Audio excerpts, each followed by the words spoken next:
Shalom saudara di dalam Tuhan. Tidak terasa besok kita masuk dalam satu momen penting dalam perjalanan kekristenan kita, yaitu Jumat Agung. Jumat Agung menjadi penting untuk kita karena di momen itulah kita tahu kita yang harusnya binasa, Tuhan menggantikan posisi kita dan mati bagi kita di kayu salib. Sebelum momen Jumat Agung, Yesus mendawati dua momen penting. Pertama, Dia mengadakan perjamuan Paskah dengan murid-muridnya. Dan yang kedua, Dia turun dari kota Yerusalem ke lembah di Taman Getsemani dan di sana Dia berdoa. Di Taman Getsemani, saudara, kita belajar tentang Yesus sebagai manusia.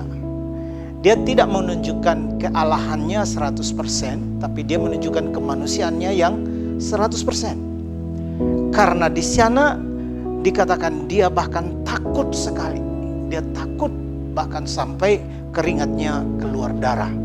Dia berdoa dan meminta supaya kalau boleh Bapa melakukan cawan yang harusnya dia minum yang ada di depannya. Begitu kesulitan yang ada dan pergumulan begitu luar biasa di depannya. Nah saudara, itu sebabnya dari sini kita belajar bahwa sebagai manusia 100%, kita sebagai manusia, saudara, kita tidak bisa lepas dari rasa takut. Tetapi Tuhan sudah memberikan solusi.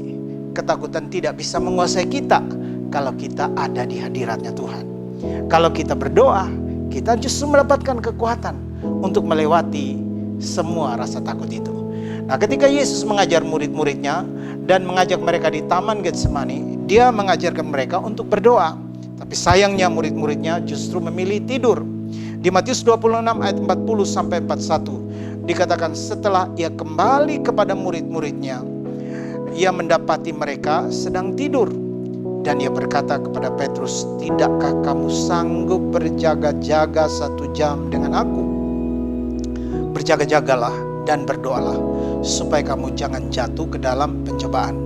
Roh memang penurut, tapi daging lemah."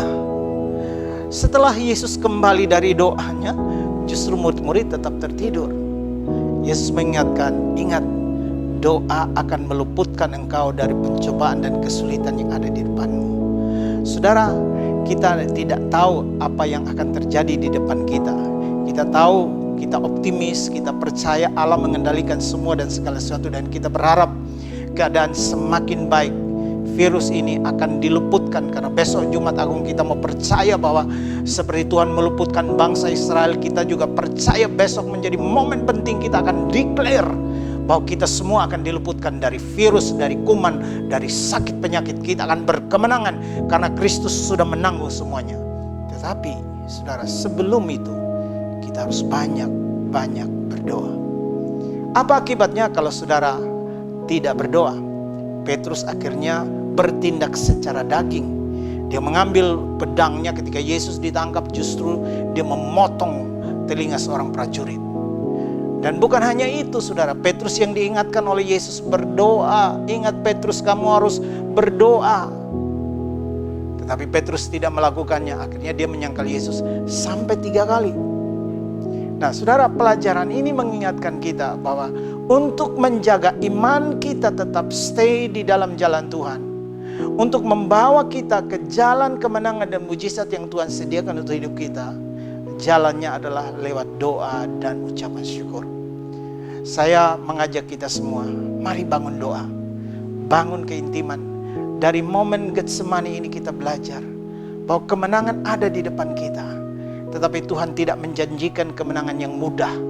Kita akan melewati tantangan dan setelah itu kita akan meraih kemenangan setelah itu. Tetapi jalannya harus kita siapkan diri kita supaya kita bisa memenangkan setiap tantangan itu. Jalannya lewat doa. Memang saudara tidak sulit, akan sulit. Maksud saya akan sulit kalau saudara berdoa 1 jam. Saudara tidak biasa bergaul dengan Tuhan, berdoa 2-3 menit saja sudah rasanya udah mulai kesemutan. Tetapi kita harus tingkatkan jam doa kita. Kita harus biasakan kalau bisa 20 menit, 30 menit, bahkan sampai 1 jam dalam 1 hari. Dan saudara akan melihat kemenangan yang Tuhan sediakan untuk hidup kita. Saya mendorong kita semua besok siapkan diri, karena besok kita akan ada online service online, ibadah online. Dalam ibadah Jumat Agung itu kita akan mengadakan perjamuan di rumah-rumah kita. Dan kita akan melihat kemenangan dan mujizat yang Tuhan sediakan untuk kita. Karena di salib sudah terjadi pertukaran untuk kita. Tuhan Yesus memberkati.